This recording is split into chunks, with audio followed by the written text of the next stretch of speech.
출근길 습관적으로 들르는 카페에서 6,000원짜리 커피를 결제합니다. 카드를 단말기에 대는 순간 띡 하는 경쾌한 소리와 함께 우리의 하루가 시작되죠.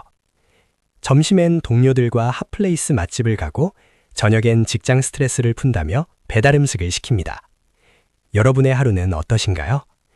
매달 월급날만 기다리며 열심히 일하는데 통장에 찍힌 숫자는 마치 로그아웃하듯 순식간에 사라져버리지 않나요? 분명 나름대로 아끼며 산다고 생각하는데 왜 내 통장 잔고는 항상 제자리 걸음일까요?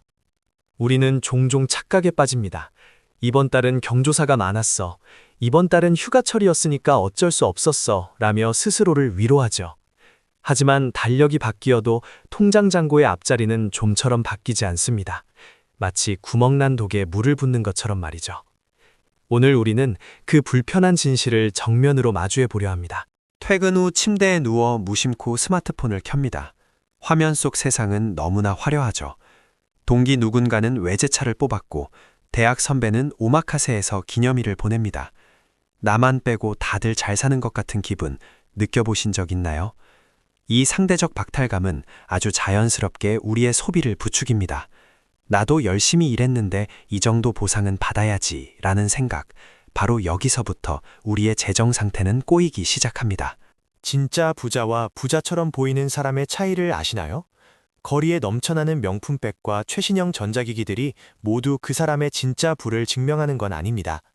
오히려 미래의 소득을 끌어와 현재의 겉모습을 꾸미는 경우가 훨씬 많죠.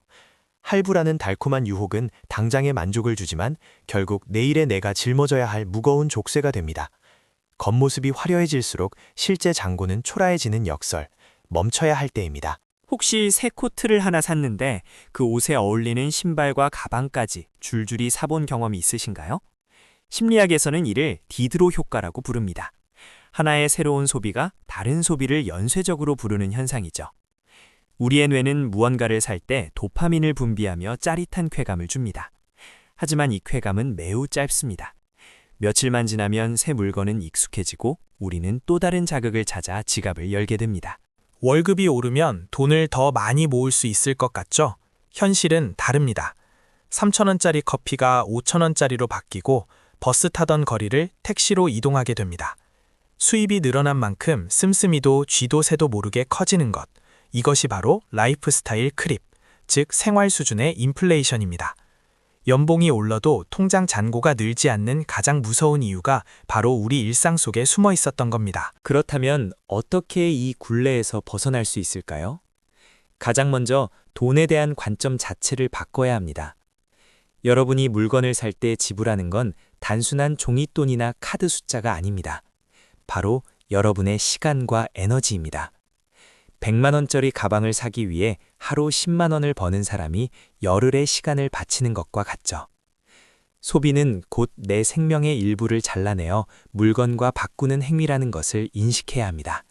이 사실을 깨닫고 나면 돈을 안 쓰는 것이 구질구질하고 불쌍한 것이 아니라는 걸 알게 됩니다. 오히려 불필요한 소비를 줄이는 것은 타인의 시선에서 벗어나 내 삶의 주도권을 되찾는 가장 적극적인 행위입니다. 남에게 보여주기 위한 거치대를 걷어낼 때 비로소 진짜 내 미래가 보이기 시작합니다.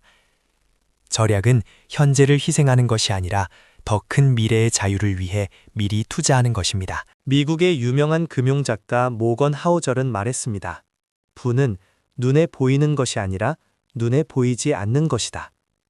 화려한 자동차나 명품 시계는 부의 결과물이 아니라 돈을 썼다는 증거일 뿐입니다.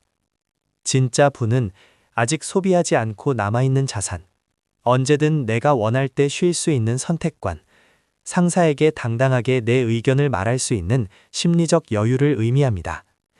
눈에 보이지 않는 힘을 키우는 것이죠. 자, 이제 마인드셋을 장착했다면 당장 행동으로 옮길 차례입니다. 돈 관리를 시작하는 초년생들에게 가장 중요한 첫 번째 원칙, 바로 선저축 후지출입니다. 남은 돈을 저축하겠다고 마음먹으면 절대 돈을 모을 수 없습니다. 우리의 의지력은 생각보다 아주 나약하거든요. 월급이 들어오는 날 무조건 저축할 금액부터 다른 통장으로 자동이체 되도록 세팅해두세요. 눈에서 멀어지면 마음에서도 멀어집니다. 자동이체가 훌륭한 이유는 우리의 의지력을 소모할 필요가 없게 만들어주기 때문입니다. 매번 아껴야지 결심하고 참는 과정은 뇌에 엄청난 스트레스를 줍니다. 하지만 시스템이 알아서 돈을 빼가고 남은 돈으로만 생활하다 보면 우리의 뇌는 신기하게도 그 제한된 환경에 금세 적응해버립니다. 어느 순간부터는 저축하는데 아무런 고통도 느껴지지 않게 되는 놀라운 경험을 하게 될 겁니다. 그렇다면 얼마를 저축해야 할까요? 전문가들은 흔히 50대, 30대, 20의 법칙을 추천합니다. 소득의 50%는 생활비로, 30%는 문화생활 등 즐거움을 위해, 나머지 20%는 무조건 저축하라는 거죠. 하지만 사회 초년생이라면 이 비율을 조금 더 공격적으로 가져가도 좋습니다. 고정 지출이 적은 이 시기가 인생에서 목돈을 모을 수 있는 가장 강력한 황금기이기 때문입니다. 가계부를 매일 10원 단위까지 꼼꼼히 적을 필요는 없습니다. 그것조차 스트레스가 될 수 있으니까요. 대신 내 소비의 큰 흐름을 파악하는 것이 중요합니다. 일주일에 한 번씩만 앱을 열어 내가 식비에 얼마를 썼는지, 불필요한 쇼핑은 없었는지 카테고리별로 점검해 보세요. 내가 어디서 돈을 세게 놔두는지 그 구멍만 찾아내도 절반은 성공입니다. 내 소비 패턴을 아는 것이 통제의 시작입니다. 저축 시스템을 만들었다면 반드시 챙겨야 할 것이 바로 비상금 통장입니다. 살다 보면 갑자기 아플 수도 있고 경조사가 몰릴 수도 있습니다. 이때 비상금이 없다면 잘 모아두던 적금을 깨야 하는 치명적인 상황이 발생하죠. 한 달 생활비의 3배 정도는 언제든 꺼내 쓸 수 있는 파킹 통장에 넣어두세요. 이 작은 방어막 하나가 여러분의 재무 계획을 끝까지 지켜주는 든든한 성벽이 될 것입니다. 처음 몇 달은 조금 빠듯하고 답답하게 느껴질 수 있습니다. 하지만 통장에 100만 원, 500만 원, 1000만 원이 찍히는 순간 뇌에서 분비되는 도파민의 성질이 완전히 바뀝니다. 소비할 때 느끼던 찰나의 쾌감이 통장 잔고가 늘어나는 것을 보며 느끼는 묵직한 안정감과 성취감으로 대체되는 것이죠. 이 짜릿한 저축의 맛을 한 번이라도 본 사람은 결코 과거에 낭비하던 삶으로 돌아가지 않습니다. 이렇게 모은 종잣돈은 드디어 여러분을 위해 스스로 일하기 시작합니다. 아인슈타인이 세계 8대 불가사의라고 불렀던 복리의 마법이 작동하는 순간이죠. 처음 1000만 원을 모으는데 1년이 걸렸다면 다음 2000만 원, 5000만 원을 모으는 시간은 점점 기하급수적으로 짧아집니다. 돈의 중력이 생겨 주변의 돈을 끌어당기기 때문입니다. 이 중력을 만들어내는 것이 바로 지금 여러분이 붓는 땀방울입니다. 물론 무조건 굶고 안 쓰기만 하라는 건 아닙니다. 삶의 질을 떨어뜨리는 극단적인 절약은 오래 갈 수 없으니까요. 나에게 정말 중요한 가치가 무엇인지 파악하고 그곳에는 기꺼이 돈을 쓰세요.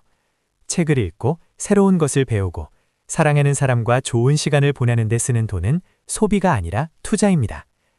불필요한 것들을 과감하게 잘라내면 정말 소중한 것에 집중할 수 있는 여유가 생깁니다. 가끔은 스트레스에 지쳐 확 질러버리는 날도 있을 겁니다. 그럴 땐 자책하지 마세요.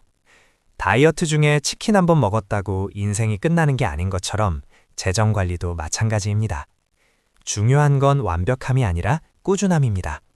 하루 실패했다면 다음 날 다시 원래의 시스템으로 돌아오면 그만입니다. 완벽한 사람보다 포기하지 않는 사람이 결국 경제적 자유의 결승선에 도달합니다. 무엇보다 타인과의 비교를 멈추세요. SNS 속 화려한 삶은 누군가의 인생에서 가장 반짝이는 단 1초의 조각일 뿐입니다. 그 이면에 숨겨진 카드 할부금과 대출 이자는 사진에 찍히지 않습니다. 남들의 페이스에 말려들지 않고 묵묵히 나만의 속도로 걷는 것. 그것이 평범한 우리가 가장 확실하게 부자가 될 수 있는 지름길입니다. 어제의 나와 오늘의 나만 비교하시길 바랍니다. 시간이 흐르고 여러분의 통장에 든든한 방어막이 생기면 일상의 태도가 달라집니다. 부당한 대우에 당당히 목소리를 낼 수 있고 원하지 않는 일을 억지로 참아내지 않아도 됩니다. 누군가에게 잘 보이기 위해 걸치는 명품이 아니라 언제든 내 삶의 방향을 스스로 결정할 수 있는 선택권. 그것이 이 시대의 진짜 플렉스이자 우리가 길을 쓰고 돈을 모아야 하는 유일한 이유입니다. 너무 늦었다고 생각하시나요? 아직 월급이 적어서 모을 돈이 없다고 느끼시나요? 천만에요. 10만 원을 관리하지 못하는 사람은 1억 원이 생겨도 관리하지 못합니다. 금액의 크기보다 중요한 건 자본주의의 룰을 이해하고 통제하는 습관을 들이는 것입니다. 바로 오늘 당장 10,000원짜리 자동이체 하나를 설정하는 것부터 시작해 보세요. 그 작은 행동이 여러분의 5년 뒤, 10년 뒤 인생을 송두리째 바꿔놓을 것입니다. 여러분의 소중한 시간과 노동의 가치를 더 이상 타인의 시선을 위해 낭비하지 마세요. 진짜 자유는 눈에 보이지 않는 장고 속에서 묵묵히 자라나고 있습니다. 오늘 이 영상이 여러분의 재정적 독립을 향한 작은 불씨가 되었기를 바랍니다. 구독과 좋아요로 다짐을 남기시고 지금 바로 작은 저축부터 실천해 보세요. 당신의 빛나는 미래를 응원합니다.